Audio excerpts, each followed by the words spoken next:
नमस्कार दोस्तों, आपके साथ एक बार फिर से हाजिर हैं इस सेशन में जिसमें हम लोग बात करेंगे बिज़नेस की। कुछ लोग अटक जाते हैं कि शुरुआत कैसे करें।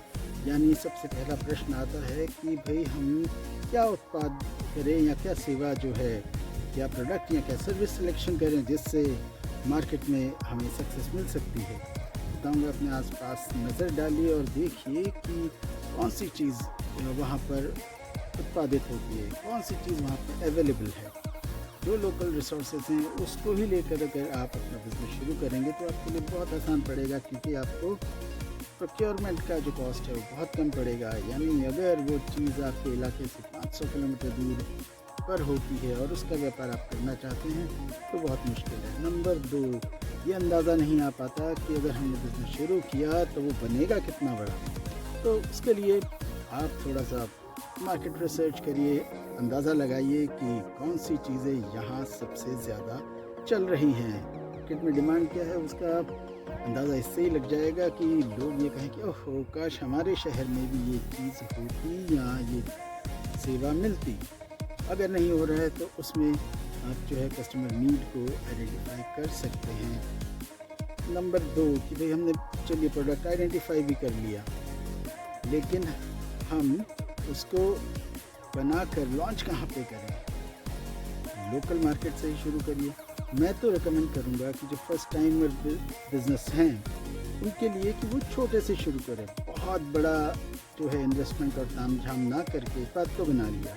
उदाहरण के तौर पर यहाँ पे हर कोई मसाला, अचार, जैम, जेली ये बनाने में मास्टर है, तो उसे लगता है कि मैं भी ये चीज़ बनाऊंगा, बहुत अच्छा बनाता हूँ, मार्केट में चल जाएगा। लेकिन ऐसा होना बहुत मुश्किल है, क्योंकि मार्केट सिर्फ आपके पसंद से नहीं चलता है, मार्केट के अपने ट्रेंड्स होते हैं। प्रॉब्लम कहाँ पर आती है, आप बहुत अच्छा अचार बनाते हैं लेकिन जब आप वो अचार लेकर जाते हैं बाज़ार में तो आप बहुत महंगे साबित होते हैं और उससे सस्ते अच्छे प्रोडक्ट्स मार्केट में तो अवेलेबल हैं। क्या किया जाए?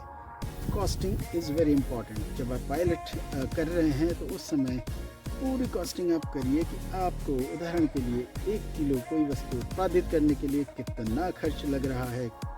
उसमें स्वयं का जो है उसे आप सैलरी कह लीजिए, फीस कह लीजिए, वो लगाना भी ना भूलिए। अपना ही अगर घर और शेड है तो उसका भी एक कॉस्ट आप जो है उसमें कैलकुलेट करिए। इलेक्ट्रिसिटी है तो सारे कॉस्ट कैलकुलेट कर कर आप जो है कॉस्टिंग करिए, तो आपको पता चलेगा कि अगर 1 किलो ये वस्तु या ये चीज़ उत्पादित करनी है तो उसका कॉस्ट क्या पड़ रहा है आपको। जब आप 1 किलो का निकाल लेंगे और बाज़ार में उपलब्ध चीज़ों से कंपेयर करेंगे तो आपका कॉस्ट काफ़ी हाई आएगा, बिल्कुल आ सकता है। अब आप इसको एक्स्ट्रापोलेट करिए, तो मैंने 1 किलो का निकाला था, अगर 100 किलो करता हूँ तो शायद आप देखेंगे, यकीनन आप देखेंगे कि आपका खर्चा जो है वो कम होता जा रहा है। ये कॉस्टिंग करने के पश्चात जो है आप ये तीसरा कदम आपके लिए है कि इसके लिए मुझे चाहिए पूंजी, मुझे चाहिए निवेश। वापस यही सलाह है कि आसपास उपलब्ध सेवाओं और स्कीमों से जो है आप ज़रूर इसका लाभ ले सकते हैं।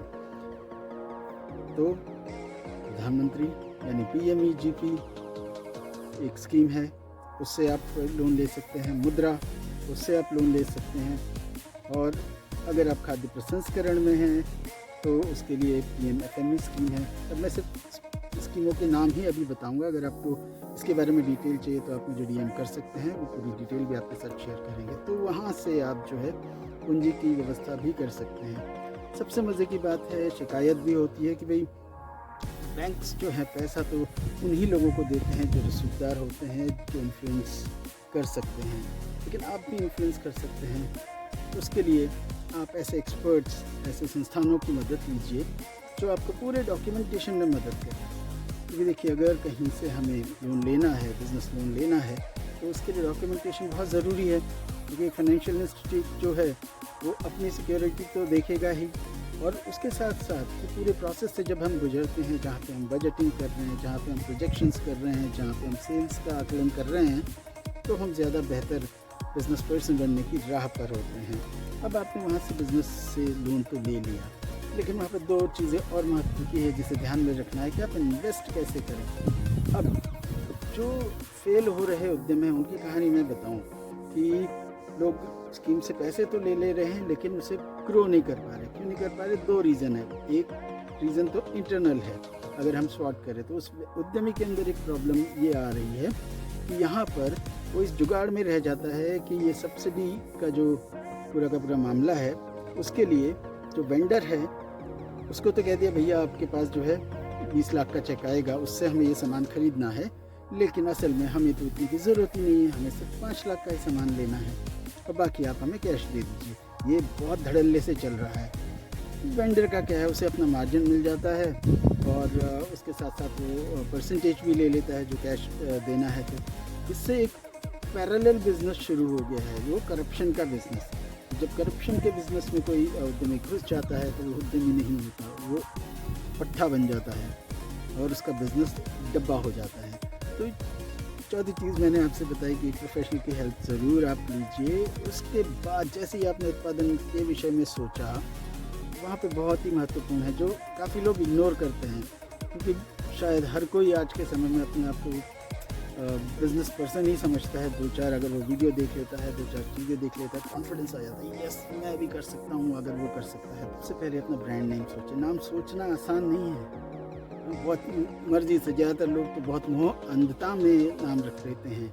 हाँ, मेरी प्यारी बेटी चंपा कली के नाम पे रख दो, हाँ मेरी खूबसूरत जो है श्रीमती, हाँ चांदनी के नाम पे रख दो।